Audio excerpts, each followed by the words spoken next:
Types of business को देखते हैं। पहला बिजनेस है सर्विस बिजनेस। मैं रीडिंग नहीं कर रहा, मैं आपको सिर्फ एक्सप्लेन कर रहा हूँ। सर्विस बिजनेस में आपको इनटेंजिबल प्रोडक्ट वो प्रोडक्ट्स होती है जिसको आप हाथ नहीं लगा सकते।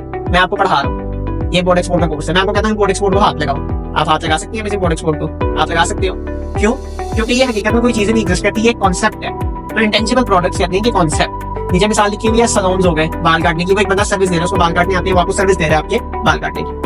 उसके बाद आती है मर्चेंडाइजिंग या ट्रेडिंग बिजनेस। ट्रेडिंग बिजनेस में मैंने आपको बताया कि फैक्ट्री के बाद, प्रोडक्शन के बाद सप्लायर, होलसेलर, रिटेलर और एंड कस्टमर एंड कंज्यूमर, ये जो तीनों लोग हैं ये सारे मर्चेंडाइजिंग बिजनेस का पार्ट है। होलसेलर जो सप्लायर है वो फैक्ट्री से ले रहा है, होलसेलर सप्लायर से ले रहा है, रिटेलर होलसेलर से ले रहा है, ठीक है। तो ये सारी चीजें एक दूसरे के प्रोडक्ट्स को आगे आगे एक बंदे से लेते हैं, अगले बंदे को बेच देते हैं, एक बंदे से लेते हैं, अगले बंदे को बेच देते हैं। ओके, दूसरे लफ्जों में हम इसको कहते हैं दुकानदारी, आम लफ्जों में। और ये most common type of business है। Then there is manufacturing.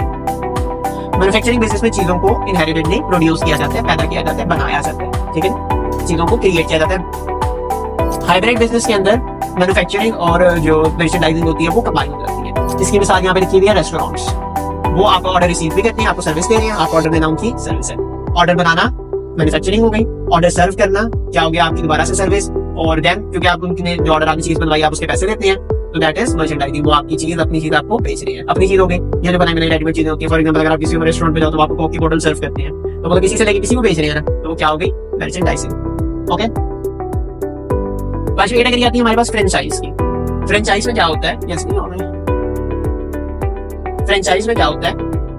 McDonald's है, मैंने एक रेस्टोरेंट ओपन करना है, मेरे पास पैसे हैं लेकिन मुझे शक है कि मेरा रेस्टोरेंट ना चले, मैं क्या कहता हूँ मैकडॉनल्ड्स तुम बहुत अच्छे हो, तुम इस तरह करो, तो मुझे अपना नेम यूज कर देना, मैं हमारे नाम से आपके आके मैं रेस्टोरेंट ओपन कर देता हूँ। मैकडॉनल्ड्स कहता है ठीक है कर लो, मैकडॉनल्ड्स कहता है ठीक है कर लो, मैं मैकडॉनल्ड्स को उसका नाम यूज करने की फी दूंगा, मेरे मैकडॉनल्ड्स के नाम के तहत मुझे जो इनकम होगी मैं रखूंगा। फॉर एग्जांपल ये सीसीपीडी है, आपके एरिया में आप कहते हो कि बहुत सारे स्टूडेंट से कोई 3 नहीं आ सकते, कहां से आते हैं? तो इतनी नहीं है, बट व्हाटएवर, हम लोग अज्यूम कर देते हैं कि एक बंदा वो आता है सबरियाल के पास, सबरियाल से रोजाना स्टूडेंट यहाँ पे नहीं आ सकते, तो बंदा कहता है कि भाई आप मुझे ना अपना नेम यूज करने दें, तो मैं आपको इस नेम के प्रॉफिट देता रहूंगा, या हम उसको पार्टनर बन जाएंगे, व्हाटएवर जो बिजनेस स्टार्ट होगी। तो ये हमने उसको क्या दे दी? फ्रेंचाइज। ओके, डायरेक्ट बिजनेस की मलकियत हमारे पास नहीं, लेकिन उसके पास ये अथॉरिटी होगी कि वो हमारा नाम खुद इस्तेमाल कर सके और उससे प्रॉफिट पैसे कमा सके।